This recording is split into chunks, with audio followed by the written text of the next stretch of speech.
Okay, so we're going to begin today. Parsha Shemini to go 5781. Today is Yom HaShoah, like we just mentioned. Let's begin at the beginning of the Parsha.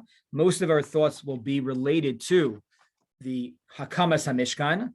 Remember, we mentioned a few weeks ago that the Hakamas HaMishkan, really the Mishkan was completed on Chafei Kislev, and Kadosh Baruch Hu wanted the Jewish people to wait till Aleph Nisan to erect the Mishkan and to begin the Mishkan, opening day, so to speak. As they celebrate opening day, our opening day is Parsha Shemini, and we know what happens on disastrous circumstances that happened as a result of the Chet of Nadav and Avihu. But let's begin. Aaron HaKohen is ready. It's his show. He is given the mantle and the moniker and the leadership title of the Kohen Gadol, and he is supposed to bring certain korbanos, certain sacrifices in the beginning as the inauguration of the Mishkan. And Moshe tells him, Aaron, krav el hamizbeach. Aaron, come close to the mizbeach. And all the mefarshim are bothered. Why did Aaron need like a chizuk, an encouragement? Get up there. Right, my kids are starting Little League this Sunday, Yavne Youth League, and sometimes some of my kids are a little bit more hesitant to get up there to get up to the plate or to get onto the field. And get up there, come on, you could do it. Okay, you make an error, you do your best. We'll root you on, we'll cheer you on anyway. Aaron Cohen needed the cheering on. He needed a cheerleading squad. What does krav al hamizbeach mean? So Rashi tells us that Aaron was embarrassed. Why was he embarrassed? He realized that the whole point of the Mishkan was a tikkun of Chet Egel. And why did Chet Egel come to be? It was his responsibility. He was the one that collected the gold and the silver from Klal Yisrael. And he feels a sense of responsibility and a sense of shame that resulted from here. So some of the Bali Musar point out that shame is a good thing. Aaron, it's good to feel shame. We live in a society that maybe shame is not something that we feel so often. Yet the Ramban here says something a bit deeper. The Ramban says that he had, we call post-traumatic stress disorder, PTSD. Most psychologists now call it, they shortened it to post-traumatic stress, period, PTS. Why? Aaron looked at the Mizbeach, and the Mizbeach has karnos hamizbeach. It has horns on it. And Aaron looked at it and he saw an image of an egel, of an ox, of a calf. And he was reflecting and going back to this moment to the extent the Ramban writes that he got paralyzed. He got stuck. And he said, I can't go on with this. This is all my fault. Look at it. I see egels all around me. And the Ramban says is that there are so many people in life that get paralyzed and can't move on from their past mistakes. They get stuck and they have so much guilt about things that they've done, decisions that they've made in the past, that they say, I can't go on. I don't deserve to go on. I'm just going to stay here. And Moshe Rabbeinu tells him, Krav al hamizbeach, you need to move on. Your past does not determine who you are. Your faulty decisions or mistakes do not define the person that you are today. We believe in change. We believe in tshuva. And Moshe wasn't just telling him, Aaron, hey, let's go on. He was saying to him, you are going to be the model for the Jewish people of tshuva, that you can go on from this and you are great and you can become even greater. Krav el hamizbeach, our past does not determine who we are in the future. Could it be that? Number one, Rabbi Lapp, go ahead. I would say that he still felt that the Egel Azor was his fault. If he would have not followed the majority of the people who actually wanted him to do this, and he would have said, no, yes, his life would have been in jeopardy, just like Hur, who was killed because of that. But nevertheless, he should have been the man that stood up and said, "Lo," with an aleph. Yeah, you're right. And we discussed that in the past, why Aaron felt that he needed to do this at this time. You're right. There's even more. Yeah. The message is right for anybody that has done something wrong, but in line with what Rabbi Lamm said, that Aaron HaKohen really didn't do anything wrong because he's really not punished by the Torah for what he did. And he actually saved Klal Yisrael from killing a Kohen, that day. But the message is, even if you did something that was unfortunate, you had to do. The idea is you have to face it, because he's facing the karnos of the Mizbeach. You have to face it and move on. You have to confront, even though you did something unpleasant, you have to own it, confront it, and not be traumatized by it. So that's the message also that is being shared. It's beautiful. That's beautiful. Thank you so much. Thank you. Rabbi, I have a question. Why exactly did Aaron find that it was okay for him to collect? That's a great question. I think we've given answers in the past. I think the simplest answer is that he was delaying. This was a delay tactic. Some of the Mefarshim actually point that out in our parsha, that what he was doing is he knew that Moshe was coming. He knew it was going to take a few hours, so he thought he would delay it by collecting money. Usually, when you run a campaign for raising money in the Jewish world, it doesn't happen so fast. The problem was his plan didn't work because they collected the money so quickly and so efficiently that he needed to move forward with it when he thought it would take a few days. Instead, it took a few hours. Let's go on to Nadav and Avihu. Nadav and Avihu, right? It's a glorious day. It's a very special day for the Jewish people. They're building a house for HaKadosh Baruch Hu, and tragedy strikes. What did they do wrong?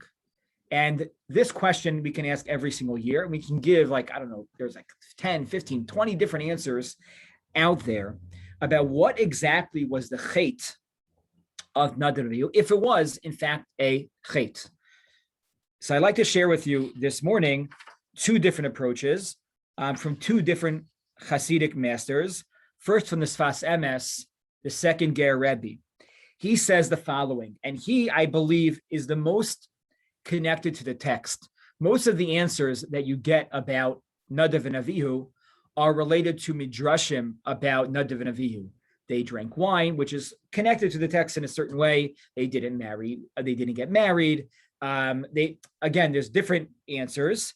The Sfas Emes says they did something which the Torah says, Asher lo tziva osam. L'lamed ki ka'ikar koach kol hamasa ha'adam mitzad tzivoy Hashem. They did something which was not commanded to them. They did something which they felt was right? And when it comes to avodas Hashem, specifically in the Beis Hamikdash, we don't just do things that we feel is right, even though a feeling is a very good thing. And sometimes we have to go with our guts. When it comes to the Mishkan and the Mikdash, especially, we do it because it's a Tzivoy Hashem. And that's right. Kikol Seichel Adam Bata L'Koach. He writes that we need to, in a certain way, as Ovdei Hashem, nullify our own will to the will of Hashem. The mitzvos that we do, as much as that we do them because we like them, or they make us feel good, or because it's just right to do it, ultimately, he says, the reason why we do it is because Hashem wants us to do it. It's the ratzon, it's the will of HaKadosh Baruch Hu. And here they did something which felt right, but it was the most wrong thing to do in this moment. And he writes that this is true not only about Averos, but Yesh Limod Kava Chomer Mida Tova Meruba Imke Misha Oser Ratzon Aborei, right? Doing the Ratzon Aborei even without having those feelings is even greater, he says. How amazing that is. And that's why there's a focus and an emphasis when we perform mitzvos, is asher kedeshanu b'mitzvosav vitzivanu. That we need to be reminded of the vitzivanu aspect of the mitzvos that we do. And I wanted to use this to remember one of the great rabbis and leaders of our generation, Rav Aaron Lichtenstein Zatzal. Lichtenstein's yahrzeit is coming up this week.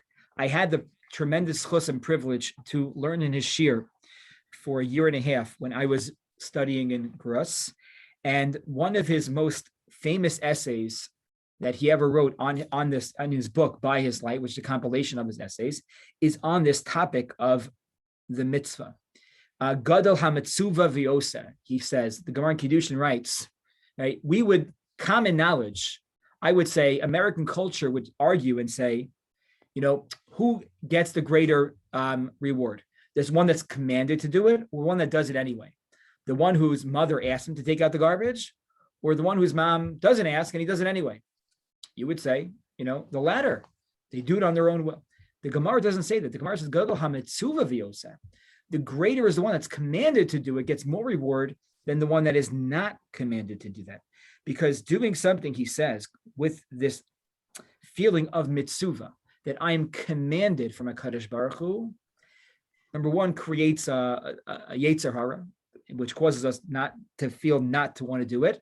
But he says, Rav Lichtenstein, this is classic Rav Lichtenstein, it creates a sense of duty amongst us, that we are mitzuva, that's part of Am Yisrael, that we are commanded. And then Rav Lichtenstein goes off on something that really bothers him. What is the definition of the word mitzvah? And if you ask many Jews, very well-meaning, great, tremendous Jews, they will tell you mitzvah means good deed. It's a nice act. And he says that's wrong. That's not the definition of the word mitzvah. Mitzvah means to be commanded. And that's really, right, what Klal Yisrael are. We are mitzuva. We are mitzuvim. Asher kedeshanu b'mitzvah v'tzivanu. And that was the failure of Nadav and Avihu, that they did what they wanted, but not what was the Ratzon Hashem. That is the approach of the Sfas Emes with a beautiful thought of Rav Lichtenstein Zatzal. Rabbi? Yeah, go ahead. And the proof of this is what happened later, where Moshe says, why didn't you eat the chatas b'mkom hakodesh? And Aaron HaKohen says, karas li ka'ela, these things happened, v'achalti chatas hayam hayitav be'enei Hashem. So that means that Aaron HaKohen decided not to eat the chatas, but his whole decision was based on hayitav be'enei Hashem. He didn't do it by himself, and that's why Moshe, vayishma Moshe vayitav be'enav, because you said feeling is good, but it has to be hayitav be'enei Hashem. So Aaron HaKohen was misaking what Nadav and Avihu did not do. Yeah, exactly. And I'll just add to that point. I think it just, as you're talking, Abe, many here can talk about this better than I can. But at a time when you would feel that we should tell somebody, do whatever you feel is right. We actually don't do that in halacha. When someone loses somebody, when we're going through avelos, when you lose a relative and you need to sit shiva, there are so many detailed halachos relegated, some minhagim, some halachos relegated all around the loss of an individual. And you would have thought that it's just the opposite. Again, there's aninas where it is a little bit don't do right now, but there's a mitzvah, there's a command, don't do right now. But once you get into that modality of kavura and avelos, there are very specific halachos that one needs to follow. And what I've just in my short time with experiencing and going through these tragedies with individuals, they've expressed that gives people comfort, and that to knowing that they're doing the right thing, and that there's a guidebook here, and that they are mitzuvim during this time. It gives them a lot of reprieve in terms of going through and expressing that grief. So let's go on to the next thought about what Nadav and Avihu did wrong, and that is from Tzadok HaKohen in his Sefer, Resisei Laila on Parshas Noah. Rabbi, Yeah. can I make this Is that one Mr. Epstein? Yeah. Okay, hello, how are you? Yeah, Baruch Hashem, good. A comment about commanded versus voluntary mitzvah. go ahead. When you're commanded, and if you don't do it, there are consequences. If you're voluntary, there usually are no consequences. Great. Oh, that's a different answer to this question. Yeah. That's great. That's great. Thank you. Thank you. So the next approach of Tzadok is the following. He writes very simply that what was the problem with Nadav and Avihu is that a Jew needs to go and grow step by step, very slowly. It's usually, right, generally, we can't take jumps and leaps in our growth and our development. And when we take those jumps and those leaps, too often we fall flat. Think of, and he writes about Ba'alei Tshuva, that they need to go shlav, step by step in our avodas Hashem. And he says here, if one tries to achieve something in which they're just not there, then they're going to lose. They're going to take more steps back than forward. As well-meaning and well-intentioned as they are, it is not healthy. That's the importance of a Rebbe. That's, by the way, one of the reasons that's given by Chazal. Another Rebbe did not have a Rebbe, did not have a mentor. They thought they could do everything on their own. They didn't have somebody that they can go to. They thought they were better than everybody else. And maybe that's what, he writes, by them going into the Kodesh Kodashim and being Makriv and Eish Zara, the point was that they thought they were ready to do this very, very holy act, and they were nowhere close. They tried to jump up too many steps. And he quotes the Gemara in Chagiga about Arba'a Nichnasu Lapardes. There are 4 great rabbis that went into this holy mystical sphere: Rabbi Akiva ben Azai ben Zoma and Elisha ben Abuya. The only one that left there healthy was Rabbi Akiva. Ben Azai ben Zoma, one died, one went crazy, and Elisha ben Abuya completely left the path of Judaism. So, and he writes, because you need to go step by step. That is our job. If we do too much, sometimes it will not be healthy. And that is what happened over here. Rabbi. Yes. Just some words from my grandmother. She was married at 15 and she had her first child at 16, but she always used to tell me, what you have to do is you first have to crawl, you have to walk, and then you should run. And that in that order. She always told me all the time, don't move, don't go so fast. Take it slow. Yeah, that's great. Thank you, Mendy. That's great. Just using our baseball analogy again, baseball is a great example of this. Even a kid from college, or they get drafted out of high school, 99% of people do not go straight to the major leagues. The game's too fast. It's too sophisticated at that level. They need to spend some time in the minor leagues. Again, you have some exceptions before they get to the major leagues. That's the way that it works, not only in baseball, but more importantly, in our avodas Hashem. The next thought that we have, number 4 for today, is from Rabbi Dr. Lamm. Rabbi Lamm in a drasha given in 1972. 1972. Thank you, Carl. Really appreciate it. In 1972, he said the following: the Gemara in Maseches Megillah says that this day of the inauguration of the Mishkan was so great, it was as joyous as the day that Hashem created Shamayim va'aretz. It was as great as the day that Hashem created the world. Bereishis bara Elokim, Yom Hashmini, just as important, just as simchadik. So, and they quote psukim that connect the two together. But what is that? Why is that so? What is the deep connection there between the Yom Shenivra Shemayim Ba'aretz and Vahi Yom Hashmini in the Hakamas HaMishkan? So he quotes the Medrash, who writes that really, what is the job? What is our job in this world? What is our goal? Our goal is to bring God into this world, is to bring Shamayim closer to the Aretz, and to bring the Aretz, uplift the Aretz, and bring it closer to Shamayim. But to bring a Kadosh Baruch Hu and bring HaKadosh Baruch Hu Shechina and divine presence into this world, not only, right? So that's, and not only what we do and how we do it, how we say, in every act that we do, we need to bring a Kadosh Baruch Hu into this world, to bring Kavod Shemayim here. And he writes, that's what the Mishkan was supposed to accomplish.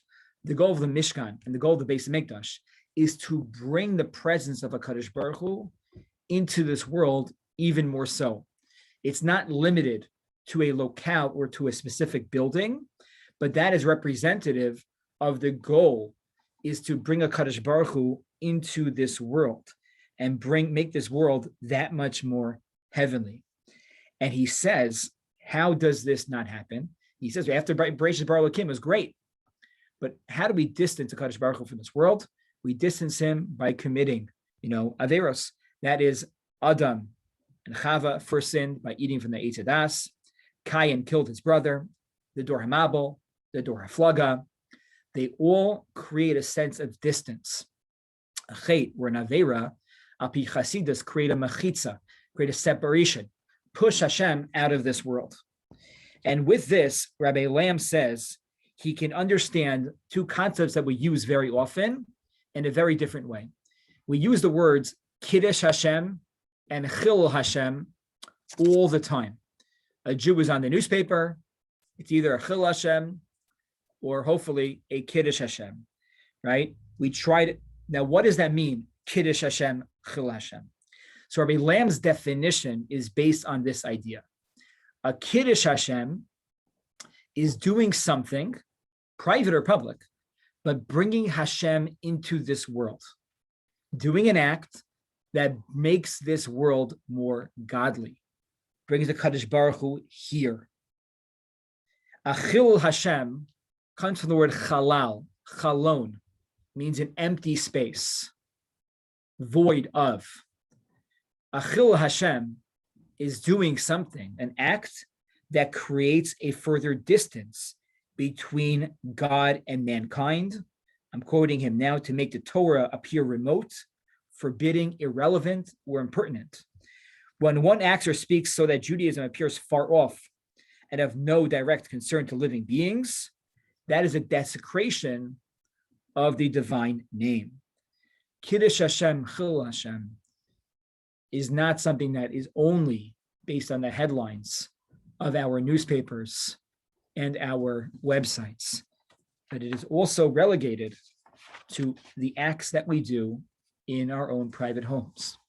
And the question we need to ask ourselves is, are we bringing Hashem more into this world and making the Torah more relevant to us and the people around us, or are we creating distance from Hashem and this world? That is Rabbi Lamm's definition of Kiddush Hashem and Chilul Hashem. The last thought for today, it's a great ha'ara from a sefer called Iturei Torah, quoting the Mayana Shal Torah in name of one of the Chachmei Musar. The end of the parsha, which we did not spend that much time on today, focuses on what we can eat, the food we can eat, the food we can't eat, kosher animals, not kosher animals. It's important to mention how appropriate, in a certain way, that is. Bergen County and really Klal Yisrael lost Rabbi Zachariah Center this past week, the founder of Chavkei Kashrus, and Shemini is the first time in the Torah that we really talk about and spend time discussing the halachos of kashrus. So the Torah tells us about the four different animals that only have one siman and not the other. And this is the language.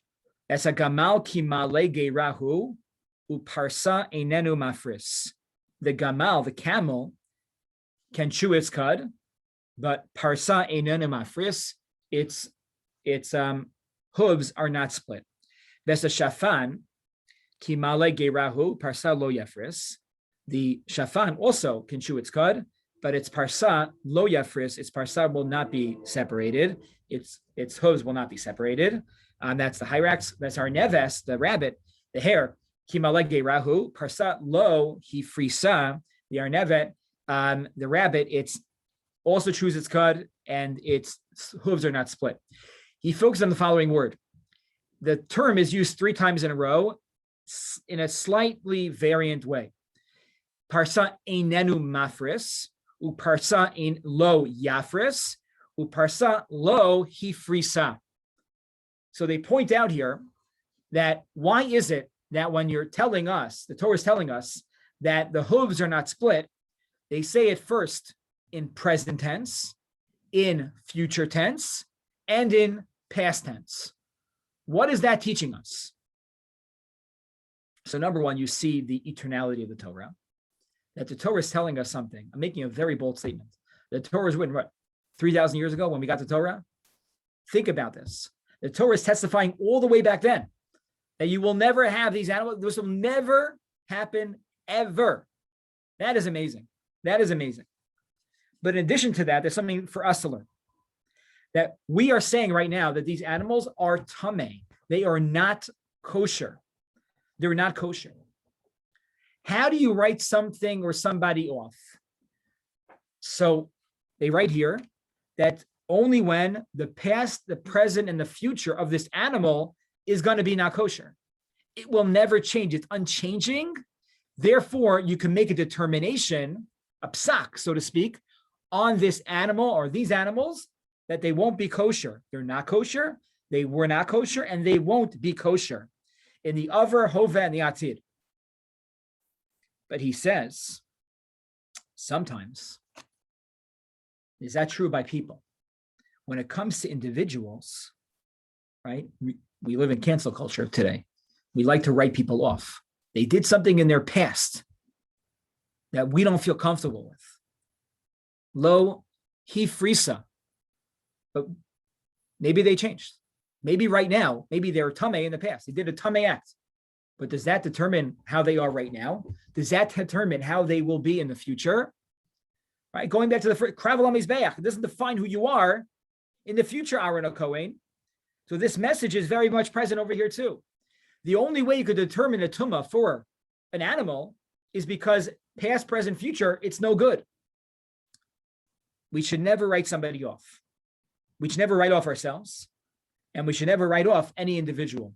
We are not animals. We are not people that are unchanging. Animals are unchanging. They stay the same the way they are. That's the way they are is the way they will be. When it comes to human beings, we like to do this because it makes it easier for us to put people into boxes and to write people off. But God forbid that we should do that. We should have the belief, the tikvah, he writes, in individuals that maybe that their present and their past were written off, but that doesn't make a determination for who they may be and turn out in the future. So, Rabbi, Yeah, I understand now that you're endorsing Governor Cuomo for president. Anyway, there is a medrash in, I think it's in Re'eh, V'hu Geira Lo Yigar. I think you're familiar with the medrash that Le'asid Lavo, the chazer may become kosher because it says V'hu Geira Lo. Even though the Torah Tamima says that's impossible and has a whole shot why it cannot happen, but there is a medrash like that. There is tshuva. The tshuva ignores the past. It says I can become better in the future. Tshuva. Right. So the chazir is choser. It always returns. It may be symbolic or figurative. Yeah, we have to work on that medrash. Maybe at Parshas Re'eh, we'll go back to that medrash. What does it mean that chazir will be kosher in the future? Maybe it's referring to synthetic meat. There's a big discussion. If you can create a synthetic pig, can that be kosher? It's a big contemporary debate. Machlokes between Rav Yuval Cherlau and Rabbi Genak of the OU. Rabbi Cherlau is a great Datilumi posek in Eretz Yisrael, and Rabbi Genak said it's not kosher, and Rav Yuval Cherlau felt synthetic, pig would be kosher. So And the maybe- Rambam maybe- says, you should say efshi. It probably tastes very good. About tzivani, so back one to day. what we just mentioned. Exactly. Yeah. Shkoyach. Okay, so for today we mentioned 5 different beautiful ideas on the parasha. Number 1, Krav HaMizbeach. Aaron Cohen is reminded by his brother Moshe, you're not determined by your past. Aaron, you got to move forward. We need you now. And Krav HaMizbeach. Number 2, we mentioned 2 ideas. One for the Sfas Emes and Rabbi Lichtenstein. That sounds your studies this week. Asher Lo Tziva is that they were not commanded. We do things because we are commanded. That's who we are as a people. It's so important to remember. And then Tzadok writes that they needed to work lamala min lala, go up stages in our growth and development. Continue on, we're discussing Rabbi Lamm, the connection between Bereshit Bara Elokim and Vahi B'Yom HaShmini, the juxtaposition and connection between creation of the world and Hakamas HaMishkan, and the definition, his new definition of Kiddush Hashem and Chil Hashem. And finally, the Bali Musar point out a great diak in the Psukim by the 3 animals that chew their cud but don't have split hooves, Lohi Frisa, Mafris, and Yafris, and what that tells us about our judgments or lack of judgments and our hope and determination for people and individuals. Wish everybody a wonderful, safe Shabbos. Have a great day.